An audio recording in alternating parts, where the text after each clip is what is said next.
Okay, here we have the first gear Komatsu PC360LC-10 hydraulic excavator in 1/50th scale. Boy, it's been a while since I've done a review, and got to get back to it. Haven't really seen a decent review of the PC360 yet. I just picked it up today from DHS Diecast, dhsdiecast.com. Great place to order your models from in my home state. So let's get to it. The Dash 10 obviously is a Tier 4 machine, much like the E-Series cat excavators. Of course, obviously this isn't a cat machine, but comparing, there are a lot of differences. And before the end of the review, I'll bring the PC350LC-10 in and show you some of the major differences between the Dash 8 and Dash 10 series. So, starting off, we'll move right on up to the undercarriage. And as usual, there are excellent features on the undercarriage, including steps there. Great linked tracks, no hoop and loop garbage. There are a lot of quality excavator models coming out right now, but a lot of them have the hoop and loop linked tracks, and I absolutely hate them, because they fall apart and they're easier to break, and the only reason they do it is for the bottom line cost. They're easier to make, they're easier to assemble, but they love to break. So we'll get off of that rant. As always with any first gear model, there are excellent graphics. You can see the PC360LC graphic there. Some of the graphics on the bottom of the cab, which are new for the Dash 10 series. See the new location of the Komatsu logo at the top of the cab, top of the door. Nicely scaled plastic handrails. I know that's almost an oxymoron, but they are very well scaled. They may be plastic, but they are well scaled, and they're a fairly firm plastic, and they could almost pass for metal. In my opinion, they don't look out of scale. They might be a little bit on the larger end, but they still look good to me. I'm going to go ahead and turn the model around so you can see the back. At first, I absolutely did not like the Dash 10 series machine from a standpoint of design and the way they look, but I have come to really like them. I'm still not big on the E-Series cat excavators yet, the Tier 4 cat machines, but the Komatsus I'm sold on. I think they really look nice. In my opinion, they are a much cleaner and classier look than a cat excavator. Of course, in the real world, the only difference, the only thing that matters, is operability, productivity, and the economics of the machine. Obviously, we're not talking real life, so I'm going to get right off of that. More excellent graphics, including rear lights and the Komatsu logo centered on the counterweight. The other light on the other side, and over here there is a nice Danger logo. Now, for some reason, that is not focusing properly. We'll see if we can try this again, and maybe not. Anyway, the Danger Swing logo, my apologies for the technical problems. You can kind of see it there. Not exactly sure what's going on with the camera today. It's a very clean logo on the machine, unlike my camera makes it look.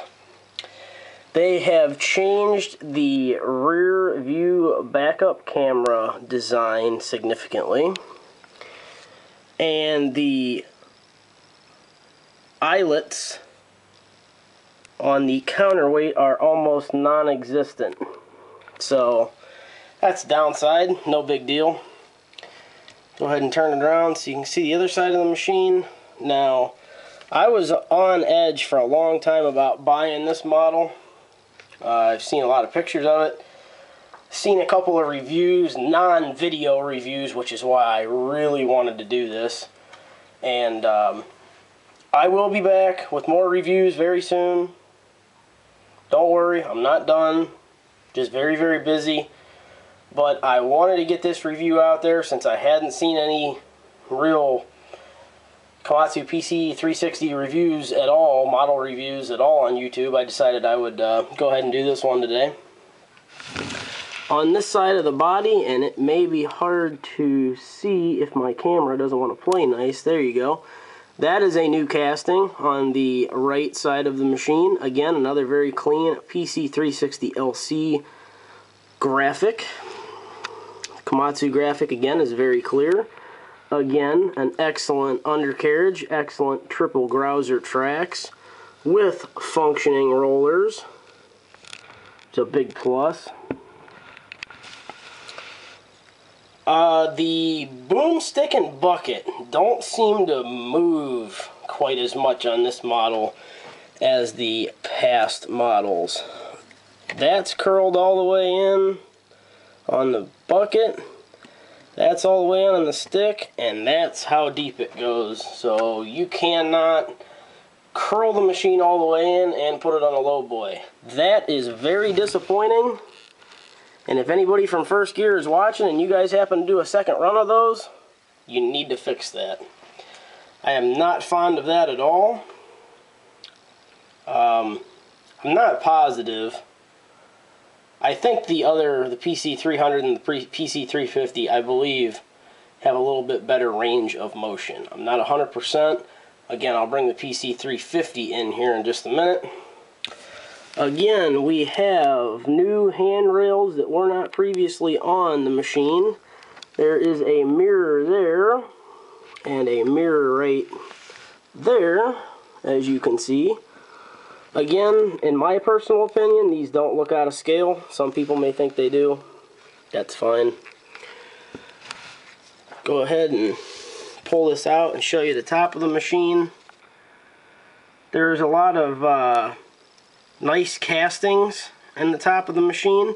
There's the engine cover that is plastic. It is a different engine cover than the previous ones. A lot of simulated anti-slip on this model, which is very great.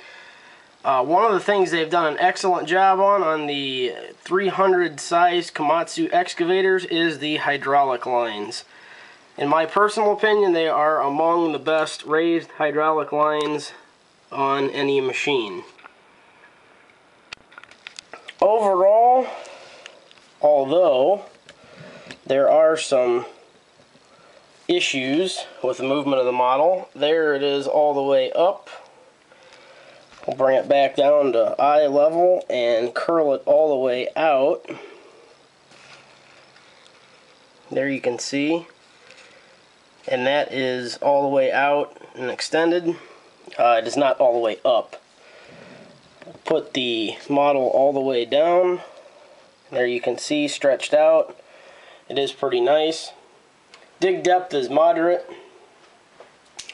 I'm going to turn the machine around again and let you see some other angles. Again, hydraulic lines, anti-slip, stairs, boom lights that look pretty realistic. The cab is an excellent piece of model engineering with nearly every detail. Very, very well done, in my personal opinion. Here you can see the hydraulics inside. One thing I wish all manufacturers would get away from is splitting these booms whenever they make them, because it just does not look very good. I doubt it will happen, but that's okay. I can always hope.